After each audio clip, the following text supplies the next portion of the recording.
ਪਤਾ ਨਹੀਂ ਹੈਦਰ ਕਿਦੇ ਵਗ ਗਿਆ, ਮੈਨੂੰ ਇੱਥੇ ਚਬਾਇਆ ਸੂ ਨਿਕਲ ਗਿਆ। ਤੂੰ ਇੱਥੇ ਕਿਦੇ? ਕੀ ਮਤਲਬ ਮੈਂ ਇੱਥੇ ਕਿਦੇ? ਹਾਂ ਕਿਉਂ ਮੈਂ ਨਹੀਂ ਇਸ ਗਾੜੇ 'ਚ ਆ ਸਕਦੀ? ਕਿਸ ਰਿਸ਼ਤੇ ਨਾਲ? ਕਿਸ ਤਲਾਕ ਨਾਲ? ਅੱਛਾ ਹੁਣ ਤੈਨੂੰ ਮੈਂ ਰਿਸ਼ਤਾ ਦੱਸਾਂ ਹਾਂ ਵੀ ਮੈਂ ਕਿਸ ਰਿਸ਼ਤੇ ਨਾਲ ਆਈ? ਨਿਕਾਹ ਤਾਂ ਮੈਂ ਤੇਰੇ ਨਾਲ ਕੀਤਾ ਨਹੀਂ, ਮੋੜਿਆ ਮੈਂ ਮੂੰਹ ਚਾਹ ਕੇ ਆ ਗਈ ਹਾਂ ਤੋ ਨਿਕਾਹ ਕਿਉਂ ਆਈ ਏ? ਮੈਂ ਗੱਲ ਕਰਦਾ ਪਿਆ ਨਾ। ਤੂੰ ਪੁੱਛਣਾ ਮੇਰੇ ਕੋਲੋਂ ਵੀ ਕਿਉਂ ਮੈਂ ਆਈ ਆ?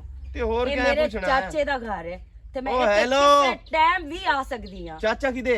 ਚਾਚੇ ਦਾ ਘਰ ਹੈ। ਤੂੰ ਭੁੱਲ ਗਿਆ ਰਿਸ਼ਤਾ, ਲੇਕਿਨ ਮੈਂ ਨਹੀਂ ਭੁੱਲੀ। ਨਹੀਂ ਚਾਚਾ ਹੈ ਹੀ ਕਿਦੇ? ਇਹ ਘਰ ਮੇਰਾ ਹੈ ਤੇ ਮੈਂ ਆਪਣੇ ਤੇਰਾ ਘਰ? ਘਰ ਆਈ ਬੈਠੀ ਆ। ਤੇਰਾ ਘਰ? ਜੀ ਮੇਰਾ ਘਰ ਹੈ। ਉਹ ਕਿਵੇਂ ਜੀ ਤੁਹਾਡਾ ਘਰ? ਕਿਉਂਕਿ ਮੈਂ ਹੈਦਰ ਦੀ ਬੀਵੀ ਆ।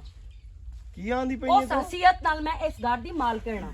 ਅੱਛਾ ਵਾਹ ਬਈ ਵਾਹ, ਮਾਸ਼ਾਅੱਲਾ। ਵੱਡੇ ਵੀਰਾ ਦੀ ਸਹੀ ਪੱਗ ਸੰਭਾਲੀ ਹੈ ਯਾ। ਵੱਡੇ ਵੀਰਾ ਨਾ ਕੀਤੀ ਹੈ ਤੇ ਨਿੱਕਾ ਪਰ ਨਾ ਕੇ ਤੇ ਲੈ ਕੇ ਤੇ ਇੱਥੇ ਬੂਹੇ ਤੇ ਆ ਗਿਆ। तुसा बड़ी इज्जत रखी है मर जावन वाले प्यो दी। गल करन लगे शर्म तक नहीं आंदी भी मेरे तो बड़ा है। मेरे ख्याल है तू औकात चो निकल गया ते औकात चो लियावन वास्ते मैनू एक मिनट भी नहीं लगना। एक मिनट तू पहले इनू लेके ते दफा हो जा। क्यों मैं किते दफा हो जावां? अब मैं तेन पे आना इनू लेके दफा हो जा। मैं किते दफा होवां? मेरे प्यो दा घर है, मैनू प्यो दे घर ਪਿਓ ਨੂੰ ਆਖੋ ਤੈਨੂੰ ਘਰ ਲਿਆ ਕੇ ਦੇਸੀ ਇੱਥੇ, ਉਹ ਮੇਰੇ ਨਾਲ ਗੱਲ ਕਰੇ।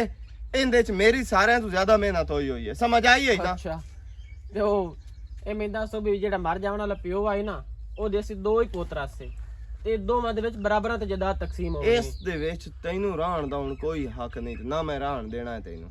ਮੇਰਾ ਕਿਉਂ ਨਹੀਂ ਹੱਕ? ਬਿਹਤਰ ਹੈ ਇੱਜ਼ਤ ਨਾਲ ਐਵੇਂ ਤਮਾਸ਼ਾ ਬਣ ਜੇ ਸਹੀ ਤੇ ਮਿਲੋਕ ਵੇਖ ਸੀ ਬਿਰਾਵ ਆਪਸ ਵਿੱਚ ਬੱਕੀ ਪਾ ਗਿਆ ਨਾ। ਮੈਂ ਤੈਨੂੰ ਪਿਆਣਾ ਇਹਨੂੰ ਨਾ ਪਲਾਈ ਤੂੰ ਤੇ ਲੈ ਕੇ ਤੇ ਜਾਵਣ ਵਾਲੀ ਗੱਲ ਕਰ। ਮੈਂ ਇਹ ਤੋਂ ਬਗੈਰਤੀ ਕੀਤੀ ਹੈ, ਮੈਂ ਉਹ ਬਰਦਾਸ਼ਤ ਕਰਦਾ ਪਿਆ ਤੇ ਹੁਣ ਤੂੰ ਇੱਥੇ ਸਾਡੇ ਸਾਹਮਣੇ ਰਵੇਂ, ਇਹ ਮੈਂ ਬਰਦਾਸ਼ਤ ਨਹੀਂ ਕਰ ਸਕਦਾ। ਅਮਰ ਸ਼ੇਰ ਗੱਲ ਸੁਣ ਮੇਰੀ, ਬਗੈਰਤੀ ਜਿਹੜੀ ਤੂੰ ਮੈਨੂੰ ਸੁਣਾਉਂਦਾ ਪਿਆ ਨਾ, ਸਭ ਤੋਂ ਪਹਿਲੇ ਤੇ ਸਭ ਤੋਂ ਵੱਡੀ ਬਗੈਰਤੀ ਤੂੰ ਹੀ ਕੀਤੀ ਹੈ ਚਾਚੇ ਦੇ ਨਾਲ। ਅਗਰ ਉਸ ਨੂੰ ਮੈਂ ਸਮਾਰਨ ਦੀ ਕੋਸ਼ਿਸ਼ ਕਰਦਾ ਪਿਆ ਤੇ ਉਸ ਨੂੰ ਤੂੰ ਉਲਟਾ ਗਲਤ ਰੰਗ ਦੇ ਰਿਹਾ। ਉਹ ਮੈਂ ਤੈਨੂੰ ਪਿਆਣਾ ਇਹਨੂੰ ਲੈ ਕੇ ਵਗ ਜਾ, ਐਵੇਂ ਹੁਣ ਗੱਲ ਵੱਧ ਜਸੇ। ਚੱਲ ਆ ਜਾ ਹਾਲੀ ਗੱਲ ਵੱਧ ਜਾਸੀ ਗਈ। ਅਮਰ ਸ਼ੇਰ ਜਾਂ ਹੀ ਨਾ ਰਹਿਣਾ ਹੈ ਜਾਂ ਮੈਂ ਰਹਿਣਾ। ਇੱਥੇ ਅਸਾਂ ਰਹਿਣਾ ਹੈ। ਆਈ ਮੁੜ ਵੇਖ ਲੈਨੇ ਆ, ਤਮਾਸ਼ਾ ਬਣਦਾ ਤਾਂ ਬਣੇ ਪਿਆ, ਮਿਲੋਕ ਵੇਂਦਾ ਤਾਂ ਵੇਖੇ ਪਿਆ। ਮੈਨੂੰ ਇਹ ਦੱਸ ਹੈਦਰ ਵੀ ਜਿਸ ਬੰਦੇ ਆਪਣੇ ਪਿਓ ਦੀ ਕਬਰ ਨੂੰ ਨਹੀਂ ਵੇਖਿਆ, ਉਹ ਤੈਨੂੰ ਵੇਖ ਸਕਦਾ ਹੈ? ਨਹੀਂ ਨਾ ਵੇਖ ਸਕਦਾ। ਤੇ ਇਸ ਵਾਸਤੇ ਨਾ ਤੂੰ ਲਾਨਤ ਕਰ ਇਸ ਘਰ ਤੇ ਲਾਨਤ ਕਰ ਇਸ ਰਿਸ਼ਤੇ ਤੇ। ਦਫਾ ਕਰ। ਤੂੰ ਇਥੋਂ ਕੀ ਕਰਨਾ ਹੈ? ਇਸ ਘਰ ਵਿੱਚ ਰਹਿ ਕੇ ਕਰਨਾ ਵੀ ਕੀ ਹੈ? ਅਸੀਂ ਮਿਲ ਕੇ ਮੀਆਂ ਬੀਵੀ ਮਿਹਨਤ ਕਰਸਾਂ ਹੈ ਤੇ ਆਪਣੇ ਪੈਰਾਂ ਤੇ ਮੇਰੀ ਆਪ ਲਾਸ਼ ਤੂੰ ਖੜੇ ਹੋ ਸਾਂ। ਤੇ ਤੈਨੂੰ ਇਸ ਘਰ 'ਚ ਵੜਨਾ ਪਮਸੀ ਹੋਣਾ। ਚੋਰ ਸਿਆਣੀ ਹੈ ਵੈਸੇ। ਨਾਦੀ ਇਹ ਗੱਲ ਤੂੰ ਬਿਲਕੁਲ ਠੀਕ ਕਰਦੀ। ਮੈਂ ਤਾਂ ਸਿਆਣੀ ਆ, ਪਰ ਉਹ ਸਿਆਣੇ ਸੱਚ ਆਖ ਗਏ ਹੁਣ ਵੀ ਜਿਹੜੇ ਤੇਰੇ ਵਰਗੀਆਂ ਆਉਂਦੀਆਂ ਨਾ, ਉਹ ਐਂਡ ਤੇ ਠੁੱਡਾ ਜ਼ਰੂਰ ਖਾਂਦੀਆਂ ਨੇ। ਹੁਣ ਇਹ ਨਹੀਂ ਪਤਾ ਤੋ ਆਮਨ ਸ਼ੇਰ ਨੂੰ ਠੁੱਡਾ ਮਾਰਨਾ ਹੈ ਜਾਂ ਆਮਨ ਸ਼ੇਰ ਤੈਨੂੰ ਠੁੱਡਾ ਮਾਰਨਾ ਤੂੰ ਹੈ। ਬਸ ਕਰ ਲੈਕਚਰ ਨਾ ਦੇਗਾ। ਮੇਰੇ ਮੂੰਹ ਲੱਗਣ ਦੀ ਤੈਨੂੰ ਕੋਈ ਜ਼ਰੂਰਤ ਨਹੀਂ, ਸਮਝ ਆਈ ਨਾ? ਜਿਹੜੀ ਤੇਰੇ ਵਰਗੀ ਹੁੰਦੀ ਹੈ ਨਾ, ਉਹਨਾਂ ਨੇ ਐਵੇਂ ਸ਼ਾਦੀਆਂ ਲੈਦੇ ਮੇਰੀ ਗੱਲ ਸੁਣ ਲੋ, ਚੁੱਪ ਕਰ ਤੂੰ ਇਹਦੇ ਘਰ ਤੇਰੇ ਵਰਗੀਆਂ ਜਿਹੜੀਆਂ ਉਵੇਂ ਨਾ ਚੰਗੀਆਂ ਔਰਤਾਂ ਤੇ ਉਹ ਮੋੜ ਇੰਜੇ ਹੀ ਹੁੰਦਾ ਹੈ। ਭਾਈ ਅਮਰ ਸ਼ੇਰ ਮੈਂ ਤਾਂ ਉਹਨਾਂ ਨੇ ਨਿਕਾਹ ਕਰਕੇ ਘਰ ਲੈ ਆਇਆ, ਮੈਨੂੰ ਇੱਜ਼ਤ ਨਾਲ ਲੈ ਕੇ ਆਇਆ। ਬਿਲਕੁਲ ਪਤਾ ਹੈ ਸਾਨੂੰ।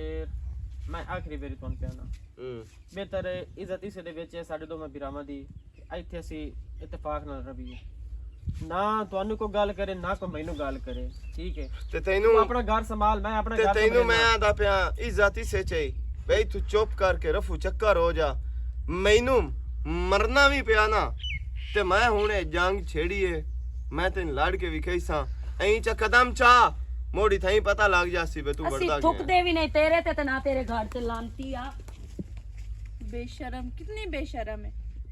कोई नहीं, टेंशन ना लाओ तू ऐ दे आबा, बाकी टेंशन ना लाओ, मैं तेरे नाल हूं, ठीक है? मैनू पता है तू मेरे नाल ही है ते मैं तेरे नाल हां। बस पर हमेशा ऐसा है।